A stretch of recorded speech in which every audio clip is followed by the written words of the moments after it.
Hey guys, what is going on? The Smackdown World Cup continues as WWE also prepares for Survivor Series War Games. Join us now as Wrestlelamia looks at the 18th November edition of the Blue Brand, as well as all the wildest wrestling news stories and rumors you need to know, including CM Punk deleted from AEW video game, Jeff Hardy court case delayed again, CM Punk shoots on AEW, SummerSlam city selected, and more.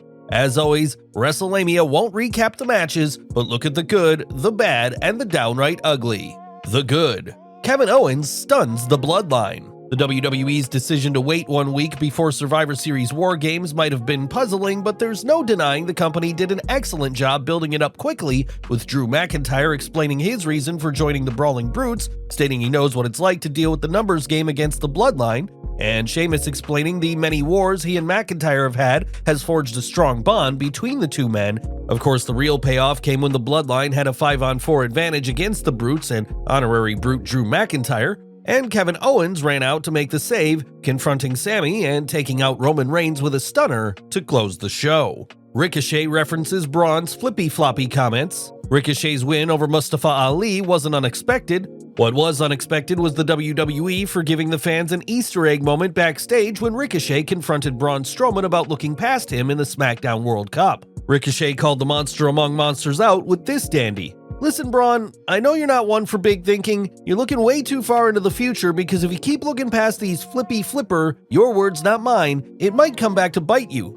Ricochet's reference to Strowman's social media comments a few weeks back where he mocked flippy-floppy wrestlers added a refreshing twist to an otherwise average promo. Karrion Kross sends a message to Roman Reigns. The slow simmer for Karrion Kross versus Roman Reigns continued tonight when Jey and Jimmy Uso confronted Karrion Kross backstage and asked if he was the fifth man in the men's War Games match, following up by asking if Kross was looking to make a name off the Bloodline. Kross played his icy iconoclast character perfectly, telling the Usos he's not a follower and that when he captures Roman's titles, he'll do it on his own without a pack. Shotzi has backup. It looks like Ronda Rousey's plan to use Shayna Baszler to protect her from challenges to the SmackDown Women's Championship has run into a major roadblock, Raquel Rodriguez. Rodriguez showed up tonight and lent a hand to Shotzi during her match against Baszler, countering Rowdy Ronda's presence and giving the fans the impression Shotzi will at least have a one-on-one match against the baddest woman on the planet instead of wrestling at a disadvantage. More good matches. SmackDown was firing on all cylinders tonight as the Blue Brand featured good interviews, backstage segments, and of course, good matches. While fans probably didn't need to see a second Madcap Moss versus Karrion Kross match, it was entertaining and set things up for later segments involving Moss and Kross. Triple H's focus on booking solid matches every week is a no-brainer as they can keep the fans' interest and hopefully put eyeballs on new stars. Bray Wyatt's storyline finally moving.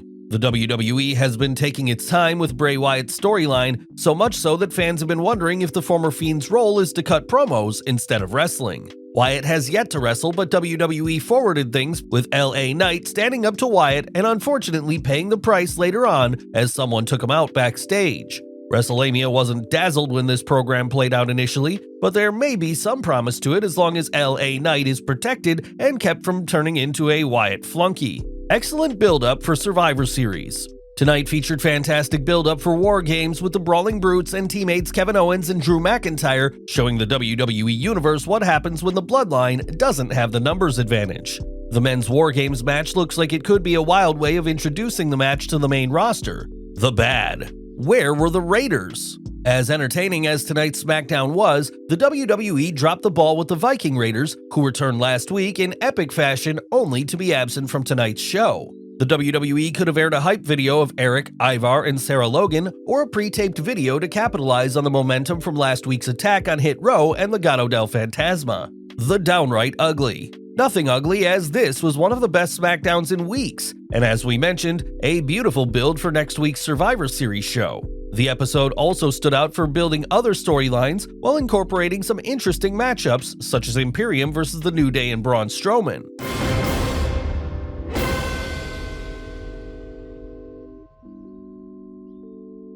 Has AEW Fight Forever game gutted CM Punk? Topping today's news is CM Punk out of AEW's upcoming wrestling video game, Fight Forever?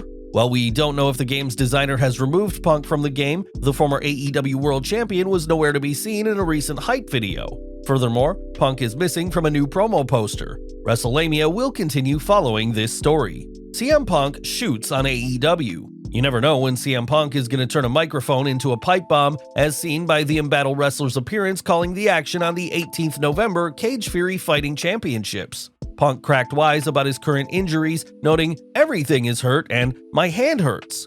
Punk said he was bad news and "you don't want me in the locker room" when he was told he should join Fury Pro Wrestling. Just to drive the point home, Punk's co-announcer remarked Punk shouldn't do press conferences either. SummerSlam city selected? Has the WWE reached a decision on the location for next year's SummerSlam? Fightful Select reports the WWE wants Detroit, Michigan to host the biggest party of the summer, and while the decision hasn't been set in stone, it appears Detroit Rock City could host its first SummerSlam in 30 years. The last time Detroit had a SummerSlam was 1993's event, which featured Lex Luger challenging Yokozuna for the WWF Championship and winning the match, but not the title, after a countout.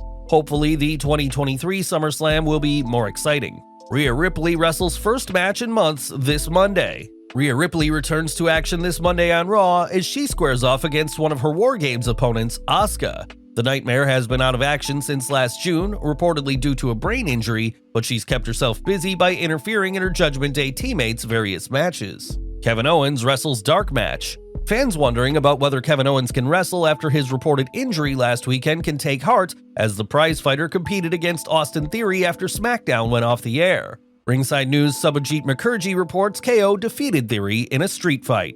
Jeff Hardy court date moved again. Jeff Hardy's current DUI case has been postponed again, with PW Insider reporting the pre-trial hearing scheduled for 17th November did not occur. Instead, Hardy's defense counsel filed for an adjournment and the case will now take place on 21st December. PW Insider notes that Hardy is required to be at the December court appearance. Wrestlelamia will continue following Jeff Hardy's current criminal case.